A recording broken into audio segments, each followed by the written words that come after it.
the U.S. and NATO's war in Afghanistan is still struggling to end, most observers and commentators in the West are still delusional enough not to recognize the evidence, which is, in one word, the Taliban ultimately have won the 20 years war, okay? Which is, well, it's soon to be 20 years, which is the United States' longest war in history, okay? However, Inayat, all of it, or at least the outcome, was predictable for at least a decade. What truly kept the empire and its vassals of NATO there was the imperatives of the industrial military complex, the imperative of war for profit.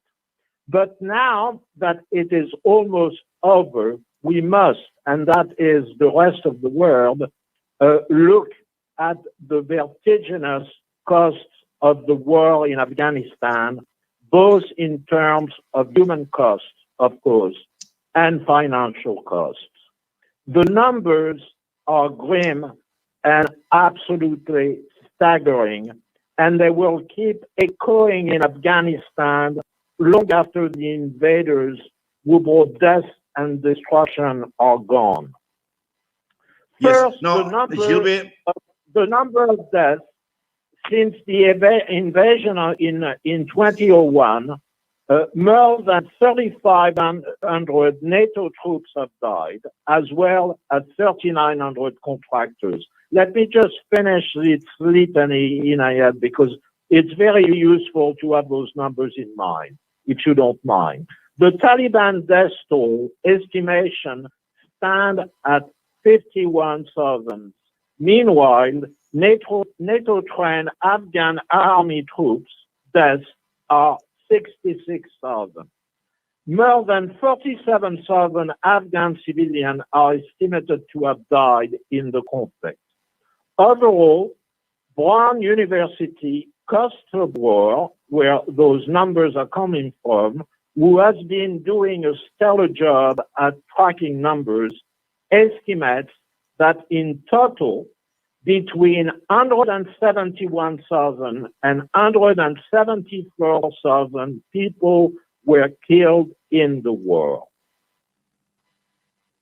And further, Inayat, I want to mention also that the war side effects include elevated rates of disease due to lack of clean drinking water, malnutrition, and hugely reduced access to health care.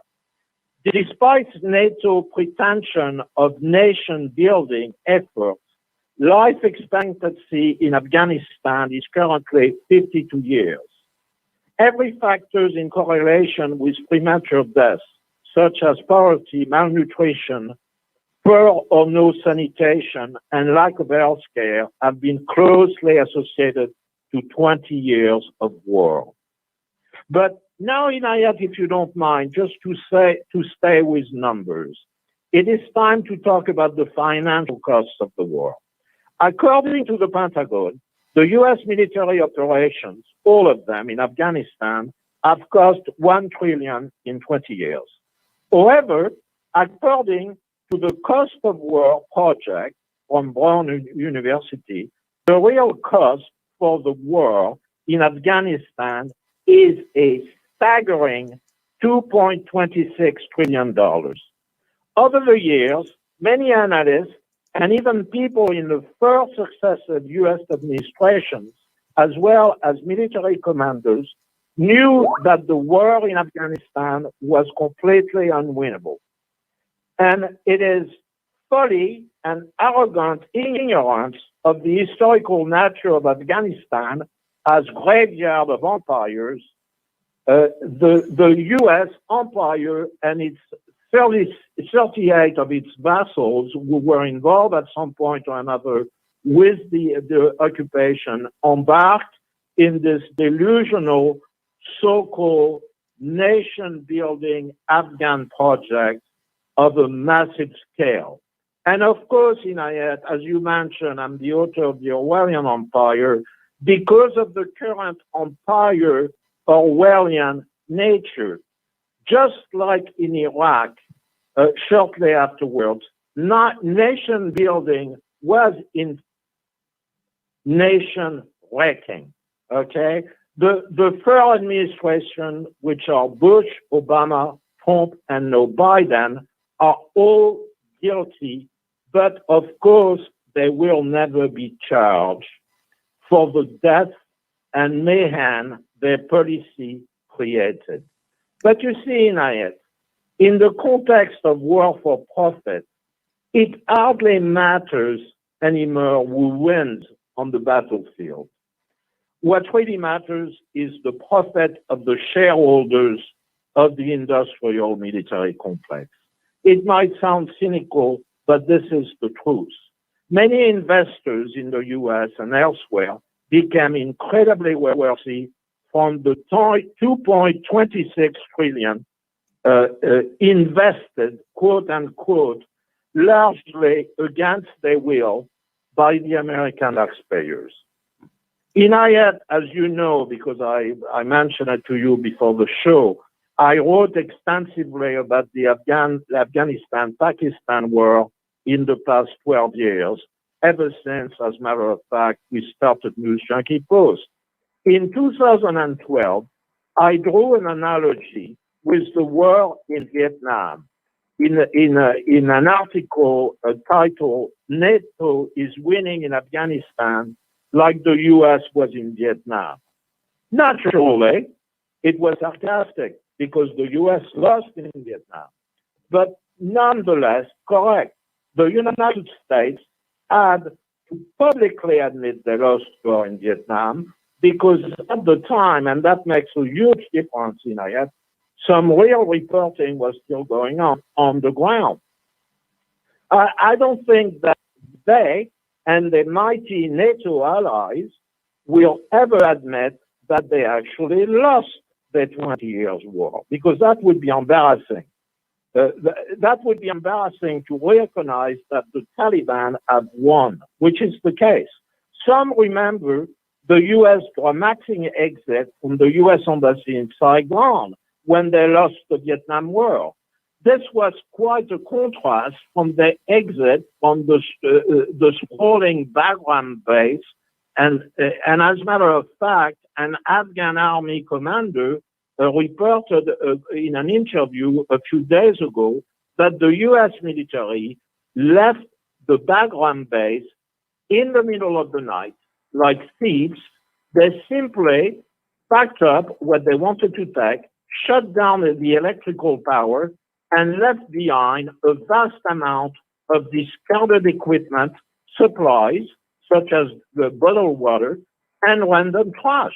You know, all typical of this empire, to leave trash behind. But in this de facto defeat of the empire, isn't it embarrassing that such a mighty force like NATO, so advanced in terms of technology compared to the enemy, would lose to a primitive ragtag army equipped mostly with Kalashnikov and makeshift equipment like homemade IED. In this completely asymmetrical warfare, the little guys, with their sheer courage, patience, and remarkable guerrilla warfare intelligence prevailed. And this is quite extraordinary. The ultimate victory of the Taliban, it has to be called that way, again, should be a lesson. It should be a lesson for future want-to-be Goliath, because it's kind of David and Goliath. A lesson for neo-colonial imperial powers that their occupation schemes usually do not end well for them. What kind of arrogance and stupidity made the Orwellian Empire, which is the US, and its NATO vassals, think that they would surely beat Afghan Pashtuns, considering that Alexander the Great, the British Empire, then the Soviet Union had failed. It was probably the same insane rationale at play in the mind of Adolf Hitler when he thought he could do better than Napoleon against Russia. But yet, the outcome of America's longest war is a proof that, and that's kind of a hopeful thing, that with organization, skills, and pure will to fight for one land and culture, you can prevail against a foreign occupation. Okay? And that can make people unthinkable. Can I just stop you there for a second, please? I need to go for a quick ad break. We'll come back and we will continue. A strip of land with over 2 million people blockaded for 13 years. Healthcare is on its knees, food is scarce, and water is inadequate. COVID has wreaked havoc in the lives of the people of Gaza. 53% of the population live below the poverty line. 80% of Gaza relies on external aid to survive, and 20,000 children are now orphans. The future is bleak. Please, don't forget Gaza. Donate now to Islamic Relief. Looking to get your kick? Kiki's have now reopened on 235 Matthews Maiwa Road in Durban. Head on over for the Taste with Kick. We offer something scrumptious for everyone in the family. Wraps, chicken tikka, burgers, tender grills, mocktails, milkshakes, and so much more. Corporate and events catering available. Visit our social media pages for more info or call 031 209 0119. Kiki's, the Taste with Kick. Don't be sheepish. Kurbani with penny appeal. Affordable and rewardable. For just 700 Rand in Africa, Gaza 3,500 Rand, South Africa and Yemen 2,000 Rand. You can reap the rewards of your sacrifice. Go on and do your bit to banish poverty. Only the best animals, 100% reliable and guaranteed notice of your Kurbani done. Call 031 1100 573 or visit www.pennyappeal.org.za to book your Kurbani today. WhatsApp 081 407 2753 for more information. Trust us to deliver your sacrifice where needed most, allowing you to reap the rewards of this blessed action. Penny Appeal. Small change, big difference. These days, I'm more health conscious than ever. So tonight, it's stir fry for dinner, cooked in healthy Helios pure sunflower cooking oil. Helios is pure sunflower goodness, packed with omega-6. That's good for your heart, and is approved as part of the Heart and Stroke Foundation eating plan. Dinner's ready! Helios, pure sunflower cooking oil. A healthy family is a happy one. Africa. As the crisis in Palestine continues, the Africa Muslims Agency teams are on the ground facilitating emergency food and medical assistance to the affected families. Donate 15,000 Rand or any amount and help the people of Palestine. Call AMA now on 083-251-9376 or donate online at africamuslimsagency.co.za. Africa Muslims Agency, inspiring the spirit of giving. Shimmer, sparkle, captivate. Nothing less than a masterpiece. Droplets of gold inspires precious design. Platinum bursts with intricate freshness. And every pure diamond becomes more than just a girl's best friend. Voda Gold Gem Jewelers, where timeless dreams become a reality. Come to us. We tailor-make designer gold, platinum, and diamond jewelry. Trade in or remodel your old gold. Clad yourself with classy name-branded watches. We offer insurance valuation and free zakat calculation. Visit us at 534 Ridge Road, Overport, or call 031-208-9142. Voda Gold Gem Jewelers, manufacturers of fine gold and diamond jewelry. This year, share your Kurbani with some of the world's neediest communities. The Al-Imdad Foundation's Canned Kurbani program allows you to provide a ready-to-eat, high-protein product to Syrian, Palestinian, and Rohingya refugees. For just 2,100 Rand, the Al-Imdad Foundation will slaughter, can, and distribute your Kurbani to some of the world's neediest refugee communities. Share your Kurbani today. Donate online at alimdad.com or call 0861 786 243 for more information. Rejuvenating media day by day. This is Salam Media.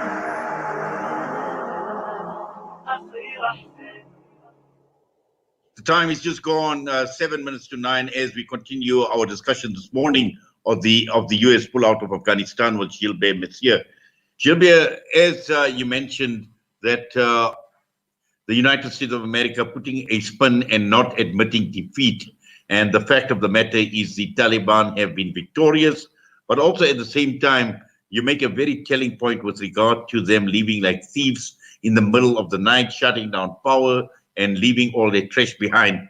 Now, what does this actually mean? Because obviously we've got an Afghan army which we know is not capable of taking on the Taliban. We know about the Taliban being in control of large parts of the country. And after 20 years, after the trillions that you speak about that have been spent on this war, for the people of America, I mean, how would Americans actually look at what their government has been doing in the last 20 years?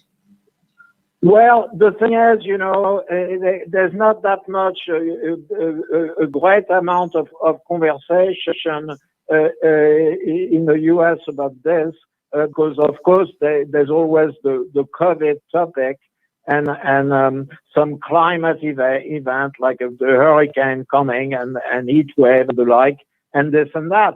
And for many years, the Afghan war was the forgotten war.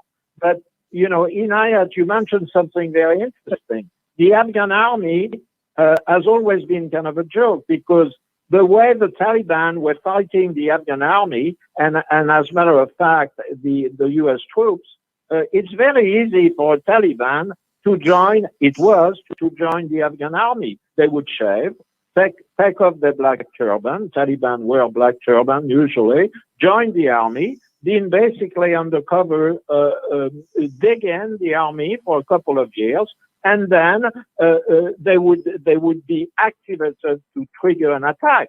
That's how they would proceed, because again, they've been very patient, the Pashtun in this, the Taliban.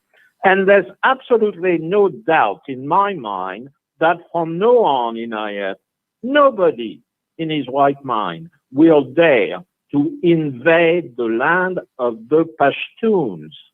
At its peak, we have to remember, your listeners have to remember, that under the Obama-Biden administration, because Biden was vice president, the U.S. had 100,000 troops on the ground in Afghanistan, okay? Many of them now must wonder and realize that they went for absolutely nothing. I talked about all the deaths, but there's also a huge amount of people that lost limb. 25,000 U.S. troops that have been very seriously wounded. Some of them have also post-traumatic stress disorder. They are damaged for life, okay? And President Biden already pushed back, this is what I'm worried about, pushed back the deadline for a complete withdrawal of U.S. troops from May 1st, 2021 to September 11, 2021, a nice, cozy 20-year celebration, all right, of 9/11. But currently, there is still around 7,000 allied troops in Afghanistan. Half of them are Americans, okay? And I hope that the nefarious, and everybody should hope, that the nefarious and very powerful industrial military complex apparatus doesn't manage to whisper in Biden's ear, and I'm sure they are already, that he should stay a little bit longer, just a bit longer, or even worse, install, and there's rumor about that, or install a CIA drone base in Pakistan. Because people need to keep in mind that what should be Pashtunistan, the Pashtun have been cut between Afghanistan and Pakistan by the Brits, okay? So basically, there's a lot of Pashtun in West Pakistan.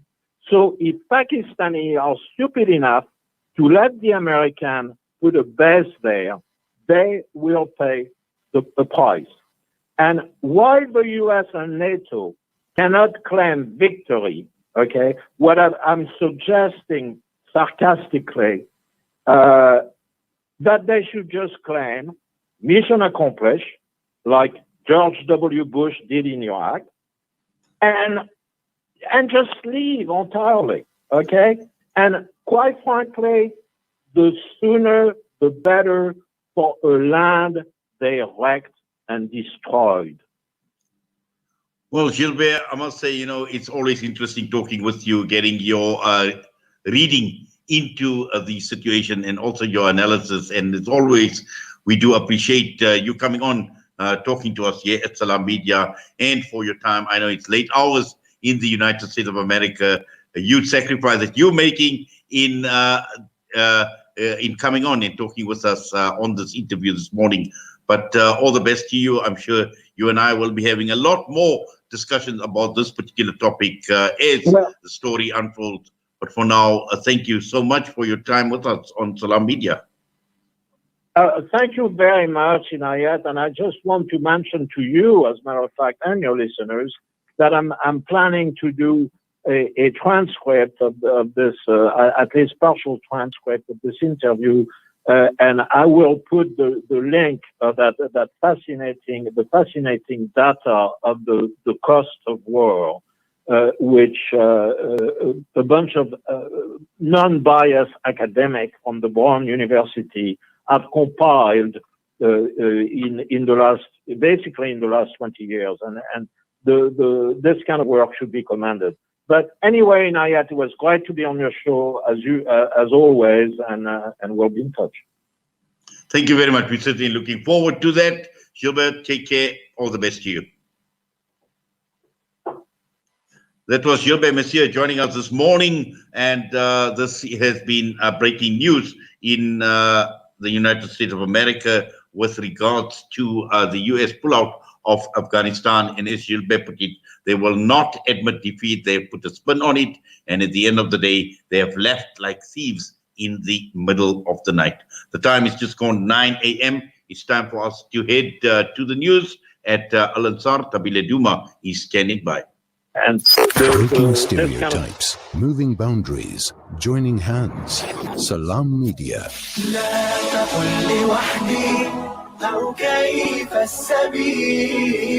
Humanity sets the agenda.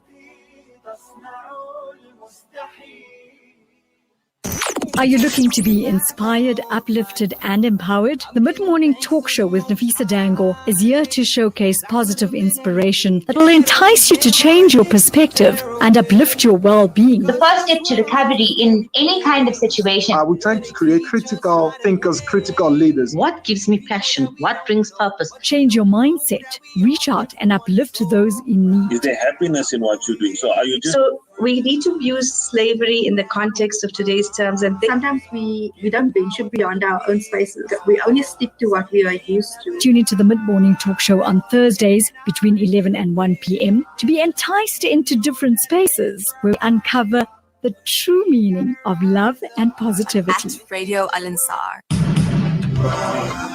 An informative Islamic global perspective. This is Al-Ansar News.